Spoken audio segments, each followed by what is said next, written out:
नमस्कार दोस्तों। आप सभी को मैं मिकू पाल, जितने भी बिहार प्रदेश के भावी शिक्षक साथी हैं उनको नमस्कार वंदन करता हूँ। थोड़ा आप लोग शेयर कर दीजिए, जो भी है आप लोगों से बात स्पष्ट करने वाला हूँ। लाइट नहीं है, मोबाइल का लाइट है बस। जी जल्दी आप सभी शेयर कर दीजिए इसको। अभी से ही कमेंट आना स्टार्ट हो गया है। सभी भाई क्या है, हेलो नमस्कार। हम्म आप सभी के जो भी कमेंट है कमेंट लूंगा, और आप सभी के कमेंट का जो भी रिप्लाई है मैं दूंगी।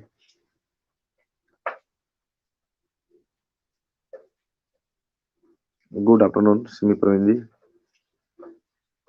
देखिए 22 तारीख 17 तारीख को लेकर के बहुत साथी फोन कॉल कर रहे हैं कि क्या उस दिन नोटिफिकेशन आ जाएगी। बिल्कुल अगर आ जाएगी तो इससे बड़ा सौभाग्य के दिन क्या होगा, लेकिन ये गलत न्यूज है।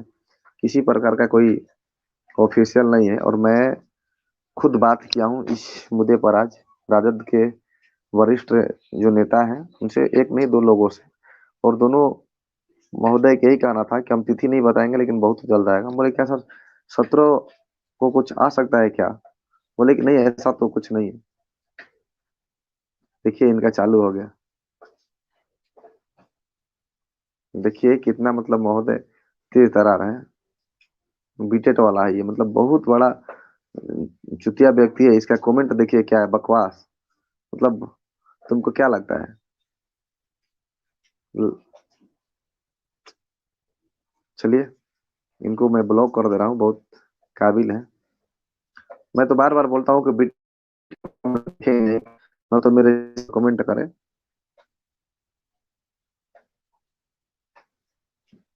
बड़ी माँ देखिए, जो 17 सितंबर को लेकर के किन्हीं भाई ने हमारे एक वीडियो बनाया है कि उस दिन विज्ञप्ति आ रही है, तो ये सरासर गलत है। ऐसा कुछ नहीं है कि विज्ञप्ति आ रही है। और मैं बता दूं कि हो सकता है इस महीना के अंत तक आ जाए, और हमारा दबाव ये भी रहेगा कि विभाग 17 तारीख तक दे दे, क्योंकि हम लोग एक छात्र हैं और बेरोजगारी में रोजगार पाना ही हमारा एक अहम मुद्दा है। और चाहे वो सामाजिक नजरिए है, आर्थिक नजरिए, वो जिस प्रकार से आप देखें, लेकिन 17 वाला ये बात अफवाह है। और हम लोग चाहेंगे कि 17 या 17 से पहले आ जाए, परंतु आप लोगों के बीच में अफवाह और झूठ बोलना मेरा कभी कोई काम नहीं रहा है, ना आगे भी मैं बोलूंगा। कहीं ना कहीं आप सभी इतना बढ़ा चढ़ा करके मानते हैं हमें, कि हमें ना चाहते हुए भी लाइव आना पड़ता है और सफाई देना पड़ता है। और सफाई देने का कारण यही है कि कहीं आप लोग परेशान हो जाते हैं कि क्या सर आ रहा है, आ ही रहा है तो फिर क्या कुछ करना, बिल्कुल नहीं आ रहा है। अगर 17 को देना होता तो आज देख लीजिएगा कितना तारीख है। कोई आपको धोखा में रखे, ये हमें अच्छा नहीं लगता है। और भगवान करे, मैं दुआ भी करता हूँ कि 17 को आ जाए। 17 को अगर आ जाए तो दिक्कत क्या है? किन्हीं को कोई दिक्कत है क्या? मुझे तो बिल्कुल दिक्कत नहीं है। बिल्कुल उस दिन हम लोगों के लिए सबसे अच्छा दिन होगा। देखिए एक भाई हमारे कह रहे हैं कि कुमार धर्मेंद्र जी की 67% 125 ओबीसी में हो जाएगा। नहीं, बिल्कुल होगा। इस बार तो हम बात किए हैं 55%, 52% तक का ही होगा। नियमावली नया हो या पुराना हो, जब बोल रहे हैं विभागीय अधिकारी से लेकर के शिक्षा मंत्री जी तक इस बात पर गहन चर्चा की, और बोले कि हम बहाली प्रक्रिया को चेंज करना चाह रहे हैं ताकि हमारा ज्यादा से ज्यादा बच्चे सेलेक्ट हो। और इसका कारण ये है सेलेक्ट होने का कि सीटों की संख्या बहुत ज्यादा है और अभ्यर्थी बहुत कम पास है। तो फिर मेरिट और मैं नॉन मेरिट अगर देखने लगूंगा, तो हमारे पास तो अभ्यर्थी न के मात्रा में अभी है और कम ही बचेंगे। उदाहरण स्वरूप उन्होंने बताया कि आप देख सकते हैं कि मेरे पास 94,000 जो शिक्षक बहाली था 2019 में जो आया था, उसमें मात्र 43,000 कोटे से सीटें भरी हुई थी। बाकी का जो सीट है वो रिक्तियां रह गई थी। तो आप समझ सकते हैं कि बाकी की सीटें अगर रिक्तियां रह गई हैं तो उसमें कितना दिक्कत होता है। एक बहाली कराने के बाद विभाग नहीं चाहते कि तत्काल में दोबारा जल्द से बहाली कराऊं। ये हम लोगों का दबाव कहें या प्रेशर कहें, या शिक्षक छात्र का सही अनुपात नहीं कहें, इस वजह से विभाग जो है अभी गंभीरता से और हम लोगों को प्रेशर के तहत तत्परता से ये काम कर रही है। अगर अभी आप लोग मान लिए कि 17 तारीख को विज्ञप्ति आ रही है, जो भी भाई बताए हैं, तो 17 तारीख अगर विज्ञप्ति 17 तारीख अगर विज्ञप्ति आने को अगर बोला जा रहा है और आप लोग कुछ ना करें, ना तो ट्विटर चलाइएगा, ना कोई अन्य मतलब विशेष बातों पर अपना चर्चा कीजिएगा, तो फिर ये तो ऐसे ही हो गया कि मुंगरी लाल का हसीन सपना। अगर नहीं आएगा तो फिर आप क्या कीजिएगा, बार बार किसी पर भरोसा, मैं बोलता हूँ कि ये इस जमाने में किसी पर भरोसा नहीं करना, और नेता मंत्री पर तो बिल्कुल ही नहीं। हाँ, यदि आप हमसे कह रहे हैं कि इतने तारीख को मैं विज्ञप्ति दूंगा, तो अपने तक मैं मान सकता हूँ कि आपने मेरे साथ सच बोला है। मैं आपसे बोलूंगा तो लगेगा कि मिकू जी सच बोले हैं, हमसे बोले हैं तो। पर वही अगर हम सच बोल रहे हैं तो फिर मीडिया में आकर के बोलने में क्या दिक्कत है? अगर 17 तारीख को विज्ञप्ति आना होता, तो क्या आपको लगता है कि राजद के वरिष्ठ जो नेता हैं, चाहे डिप्टी सीएम से लेकर मुख्यमंत्री जी, या फिर और भी, या फिर विभागीय सूचना अधिसूचना देने वाले जो दीपक सर हैं या रवि प्रकाश सर हैं, क्या लगता है आपको कि वो कुछ नहीं उस पर टीका टिप्पणी करते हैं? एक चुनाव प्रचार में चुनावी एजेंडा को आगे बढ़ाने के लिए कितना तो प्रचार प्रसार किया जाता है, बहुत प्रचार प्रसार किया जाता है कि हमारा वादा ये है, हमारी चुनावी एजेंडा ये है, हमारा मुद्दा ये है। और आप लोगों को जो 17 तारीख को बताया जा रहा है, इससे पहले कितना धरना प्रदर्शन, कितना कुछ हुआ, लाठी खाने से जेल जाने तक। एक बात बताइए, यदि 17 तारीख का आना होता तो बोलते ना कि हम 17 को दे रहे हैं या 18 को दे रहे हैं, तिथि ना बताते तो बोलते कि इस महीना में दे रहे हैं। बोलिए, नहीं बोलना सोची समझी साजिश है। और आप लोग जो समझ रहे हैं कि 17 अखबार, ये जो भी बारे ये वीडियो बनाए हैं, मैं उनको बस इतना ही कहूंगा कि यदि आपको मालूम है कि इतने तारीख का आ रहा है, तो भैया इस चीज को बोलने की जरूरत नहीं है। काहे कि अभी समय लगेगा इसमें। आप ये बता रहे हैं, कृष्णा जी हमारे भाई हैं जो मतलब बोल रहे हैं कि आ रहा है, अगर आ जाता तो इससे अच्छा दिन क्या होता। पर इस पर चर्चा, अधिक चर्चा को लेकर के उप मुख्यमंत्री जी से मुख्यमंत्री जी के संज्ञान में ये चर्चा है, क्या उन्होंने इस पर टीका टिप्पणी की? बहुत जल्द केवल ये सुनने क्या रहा है। तो एक बात बताइए, हमें जितने भी देख रहे हैं हमारे साथी, आप लोग को ऐसा लगता है कि मैं कोई भी बात अनर्गल या फिर झूठी बातें बोलता हूँ? नहीं। इसका कारण ये है कि आप लोगों के बीच में मेरा एक सौहार्द विश्वास इस प्रकार से बन गया है कि जो भी मैं बोलना चाहता हूँ, सोचो कि वो सच हो, 100%। किसी प्रकार का कोई गलत चीज है मैं ना बोलूं, क्योंकि आप लोगों से मेरा रिश्ता है 7वें चरण से है। कि एक भाई हमारे पूछ रहे हैं कि नियमावली पहले आएगा या नोटिफिकेशन। देखिए, नियमावली तो पहले आएगा, और नियमावली और नोटिफिकेशन में ज्यादा अंतर भी नहीं होने वाला है इस बार। नोटिफिकेशन में भी कुछ नियमावली होता है कि किस प्रकार से कौन लोग भर सकते हैं, कौन नहीं। जी, अभी आप लोग कमेंट कीजिए, जो भी आपका कमेंट होगा मैं कमेंट लूंगा। बस आप लोग डिप्रेशन में नहीं, ये 17 तारीख का जो भी बात बोला गया है तो बिल्कुल सच्चाई नहीं है, ना धाराशाही है। जमीनी मुद्दा पर देखिए, पेपर अगर देखिएगा तो पेपर पे तो हर दिन नौकरियां होती है कि हम इतना देंगे, इतना रोजगार दे रहे हैं, बहुत सारे कथा कथित बयानबाजी होता है। तो पर आपके हक में कितना नौकरी आई है, आपके हाथ में आती है क्या? अगर कथा कथित कोई बोलता है कि हम इतना दिए, तो देने के लिए तो नेताओं में ये एक होड़ मचा रहता है कि हमने इतना दिया, हम इतना देंगे, लेकिन दिए कितना, ये किसी से छुपा है?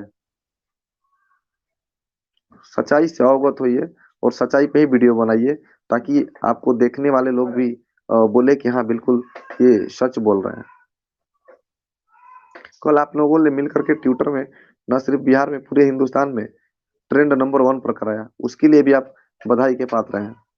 और अभी कोई नया अपडेट नहीं है, मैं झूठ नहीं बोलता, कोई अपडेट नहीं है, मैं क्यों बोलूं। लेकिन एक चीज का मैं गुहार लगाऊंगा, शिक्षा मंत्री जी, मुख्यमंत्री जी, या माननीय डिप्टी सीएम, जहाँ कहीं भी जा रहे हैं, या फिर प्रदेश के मंत्रीगण, उनको 7वें चरण को विज्ञप्ति को लेकर के आप ज्ञापन दीजिए। और उनका ज्ञापन देने के साथ साथ बताएं कि 3 या 4 साल से हम लोग पीड़ित हैं और अपनी बातों को लेकर के विभाग से हर एक जगह पर पहलू करते आ रहे हैं कि सर हमारी विज्ञप्ति दे दीजिए, और अभी तक ये आया नहीं। ये किसका जिम्मेवारी बनती है? हम सभी का। व्यक्ति विशेष का तो ये लड़ाई है नहीं। तो मेरा मानना स्पष्ट है कि आप सभी मिल करके 7वें चरण के सच्चे सिपाही के भांति लड़िए, लड़कर ही हम जीतेंगे। बहुत है, देखिए अभी कमेंट आ रहा है एक साथी का, ये देखिए तुम्हारा चैनल बंद करवा देंगे रिपोर्ट मार के। बंद करवा दो भाई, मैं चाहता हूँ, इतना है, बंद करवा दीजिए, देख लेते हैं, बंद करवा दीजिए। कितना रिपोर्ट मरवाइएगा? मुझे पैसा कमाने की जब लालच नहीं है तो रिपोर्ट से हम आपको डराएंगे? अभय सिंह, किसको बोल रहे हैं कि चैनल बंद करवा देंगे? थोड़ा सा सोच समझ कर बोलिए, कहाँ किस प्लेटफॉर्म पर बोल रहे हैं। धमकियां गिदड़ जैसी अपने आप रखना।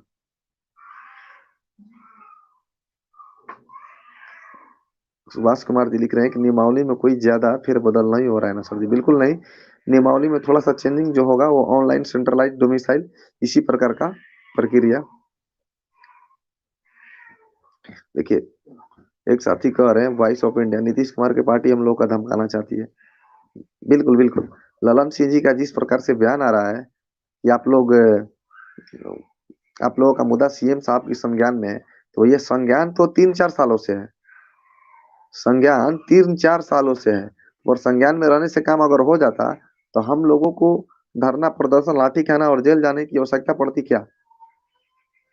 बरगलाने से अगर काम हो जाएगा तो देखिए, हम लोग किसी के रहम करम पर पल नहीं रहे हैं, ना हम किसी के रहम करम पर भी जॉब जॉब लेंगे। अपनी दम पर, साथ ही साथ अपने काबिलियत शिक्षक बनने की जो तमाम अहर्ता हमने हासिल किया है, उस अहर्ता पर हम लोग जॉब लेंगे। और कोई चाहेगा कि हाथ जोड़ करके, सैल्यूट करके, गोड़ करके, ये उनकी भ्रम है। आप लोग इस प्रकार से बोलेंगे, हम तो मरते रहेंगे फिर भी नहीं बोलेंगे कि ऐसा बात है। ना डरते हैं किसी से। बोले थे ना कि 24 घंटा हमको जेल में रख करके दिखाइए, ऐसे ही बोल देते हैं। और ये जो, देखिए, बीटेट वाला का नाम आप सभी नहीं लीजिए। ये हम लोगों का मुद्दा का चीज नहीं है बीटेट वाला। और ये भी बीटेट वाला था जो बोला कि अभय कुमार हम चैनल को बंद करवा दें। बंद करवा दो, देखते हैं कितना दम है। बंद करवा दीजिए, देखते हैं कितना दम है। चूतिया इंसान और चाहिए भी क्या? समझ में आना चाहिए कि 7वें चरण वाले बहुत मेहनत, अथक प्रयास, 3 साल के लगन, इतना तपस्या के बाद आज दर दर ठोकर खा रहा है। और बीटेट वाला जो मैसेज लिख रहा है कि चैनल बंद करवा देंगे। तुम्हारे चैनल से मेरा भोजन चलता है क्या? मेरे चैनल से चुतियापा का बंद करो। और बड़ी बात यह है कि तुमको किसी भी हालत में तुम लोगों का आने नहीं देंगे, भूल जाओ। इसके लिए कितना कुछ दाव पे लगाना होगा ना, सभी लगाया जाएगा। लेकिन जो तुम्हारा भ्रम और भ्रांति है कि हम 7वें चरण से पहले करा लेंगे, तो औकात चाहिए तुम्हारे बाहर की चीज है। समझ गया ना? जहां कहीं भी हो, निकल जाओ। धमकाने और डराने के काम जो है वो गिद्दड़ का होता है, शेर अपना काम करता है। और तुम्हारे जैसा लाखों गिद्दड़ हम देखे हैं। 7वें चरण के लिए अगर मुझे अपना खेत भी बचना पड़ेगा ना, तो बेच देंगे। लेकिन बीटेट वाले के लिए जगह ही नहीं है तुम्हारे, कभी भी जगह नहीं है। फेलियर लोग क्या बात करता है, देखते नहीं है? जा करके पहले पढ़ाई कर लो ढंग से। तो मेरा चैनल क्या बंद कराएगा? मैं तुझे ही बंद करवा दूंगा। इस प्रकार की धमकी दे रहा है।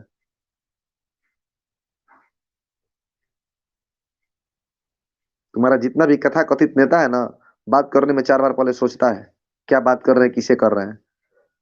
तो 4 दिन से कमेंट करके मुझे मतलब सोच रहा है कि धाराशाही कर देंगे तेरे चैनल। तेरे मतलब कमेंट्स हम धाराशाही होने वाले हैं।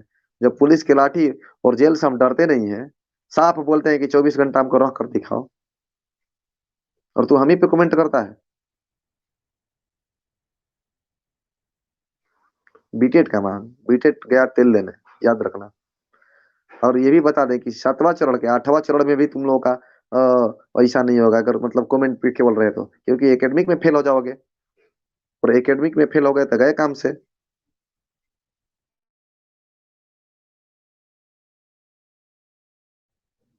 हम लोग लाख बार बोले हैं कि बीटेट वाले को अपने छोटे भाई की तरह मानते हैं। 7वां चरण हो जाने दो, 8वां चरण में सभी को मौका मिलेगा। लेकिन पता नहीं, कुछ फेलियर लोगों की ये बातें रास नहीं आती है। इन सभी को देखिए। हाँ बिल्कुल बिल्कुल। डीआरएन सिंह जी पूछ रहे हैं कि क्या आचार संहिता का इसका प्रभाव पड़ेगा? प्रभाव तो पड़ेगा, लेकिन ये कोई बड़ा चुनाव नहीं है, छोटा मोटा ही है। सरकार यदि चाहे तो ये हो सकती है, क्योंकि क्षेत्रीय बहुत बड़ा चीज ये नहीं है। और अत्यंत पिछड़ा वर्ग चाहते हैं जी। मैंने तो बोला कि 55% भी इस बार बाकी नहीं रहने वाले हैं। आप लोग धाराशाही नहीं होइए, बस बहाली आने दीजिए। बहाली आने के बाद हर एक चीज को लेकर के तथ्य आधारित हम लोग आगे बढ़ेंगे। और सब कोई मिल करके लड़ाई लड़ेगा। ये लड़ाई ना हमारा है ना आपका है, ये लड़ाई पूरे बिहार की है। इसीलिए मैं इस बात को कहीं गर्व से बोलता हूँ कि हम 7वें चरण वाले हैं, और 7वें चरण वाले हमारे भाई हमें इतना प्यार से नहीं करते हैं। कुछ कथा कथित टीका टिप्पणी से लोग चाहते हैं कि हम लोग डर जाएंगे, तो ये चीज नहीं है। देखिए ललन सिंह के बारे में कमेंट है कि ललन सिंह अपने जिला जिला ओह, जिला जी लिख रहे हैं। इस पर हम टिप्पणी नहीं करेंगे क्योंकि, लेकिन एक बात बताएंगे कि हर कोई चाह रहा है कि 7वें चरण जो भी है ना विज्ञप्ति, उस 7वें चरण को दिग्भ्रमित करें, अभ्यर्थियों को झूठा दिलासा दिला करके बैठे रहें, तो ऐसे अब काम चलने वाला नहीं है। अभ्यर्थी 7वें चरण को अगर इतना इंतजार कर लिया है तो बस सड़क पर उतरने में भी अब समय नहीं लगने वाला है। और हम ये भी जानते हैं कि लड़ाई ये बिना लड़े हुए मिलने वाली नहीं है। हम लोगों ने अथक प्रयास किया, लड़ा भी, और आगे भी हमारी लड़ाई जारी रहेगी।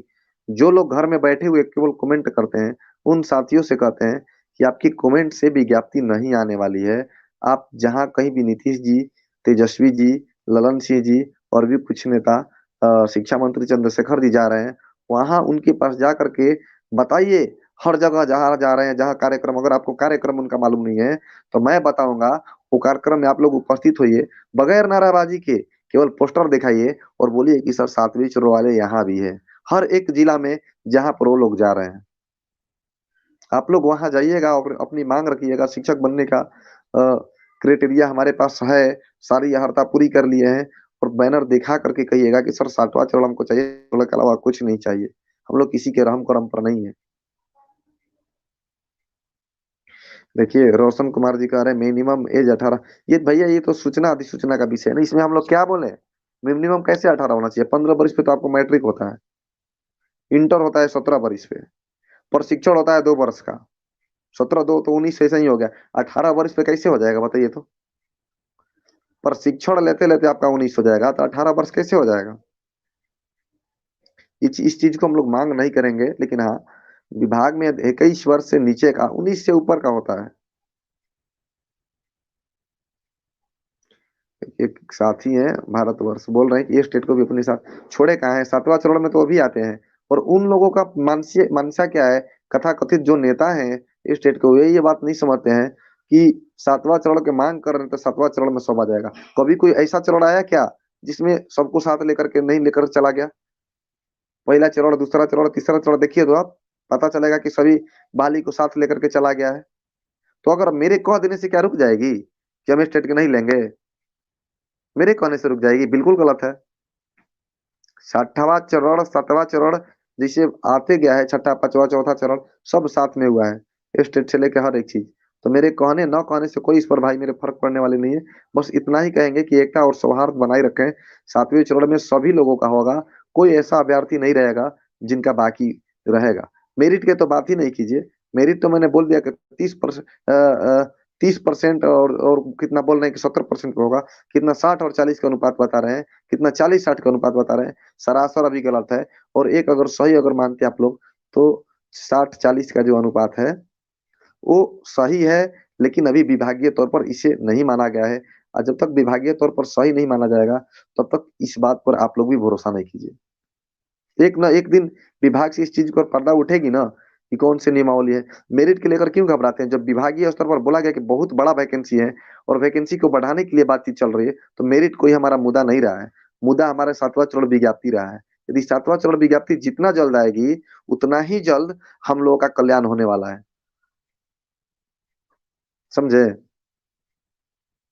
देखिए एक साथी क्या कमेंट आ रहा है, एनआईएस का क्या होगा मिथु जी? देखिए सर, बिहार में एनआईएस वाले फॉर्म भर सकते हैं, छठे चरण में भी भरे हैं। इस पर मैं खुल करके आज बोल दे रहा हूँ। और उस सिंगल बेंच का फैसला था। उत्तर प्रदेश में एक केस किया गया है जिसमें योगी सरकार ने डबल बेंच में इसी केस के लेकर चला गया, जिसमें बिहार वाला भी टैग है। अगर वहां आप लोगों को मौका मिलती है तो फिर कोई दिक्कत नहीं है, और वहां नहीं मिलती है तो फिर यहाँ भी दिक्कत है, क्योंकि डबल बेंच का जो फैसला होता है वो सिंगल बेंच से बड़ा होता है। तो ये चीजों को लेकर के योगी सरकार ने उत्तर प्रदेश में एक अपील दायर की है। चलिए लाइव सेशन बहुत बड़ा हो जाएगा, मैं नहीं चाह रहा हूँ जब तक कोई बड़ा अपडेट नहीं है मैं लाइव सेशन क्या आप लोगों के दूं। बस यही कहना था कि 17 वाला अभी कोई सही नहीं है, पर अगर आ जाएगा तो अच्छा है, हम लोग जोर शोर लगाएंगे। सभी साथी का मैंने आते मिलते हैं फिर, होता है तो अगर चित्रंजन गगन जी को लेकर के मैं आता हूँ, फिर आप कमेंट कीजिएगा कि क्या करना है क्या नहीं करना है, सातवें चरोड़ा कहाँ सही है। आज शाम को चित्रंजन गगन जी या फिर आरजेडी का कोई नेता अगर हैं जो जिनको जिन पर हम लोग थोड़ा बहुत ट्रस्ट करते हैं, उनको लेकर के इस चैनल पर आएंगे। हाँ, और ये भी बता दूं कि बीटेट वाले जितने भी हैं ना, मेरे चैनल से भाग जाओ। हम देखना भी नहीं चाहते हैं गलत सलत कमेंट। हमारे भाई हमको उतना देखते हैं, मानते हैं, सुनते हैं। चलिए मिलते हैं शाम में इस अपडेट के साथ कि क्या कुछ है, और विज्ञप्ति को लेकर के आरजेडी के नेता क्या कुछ कहते हैं हम सभी को।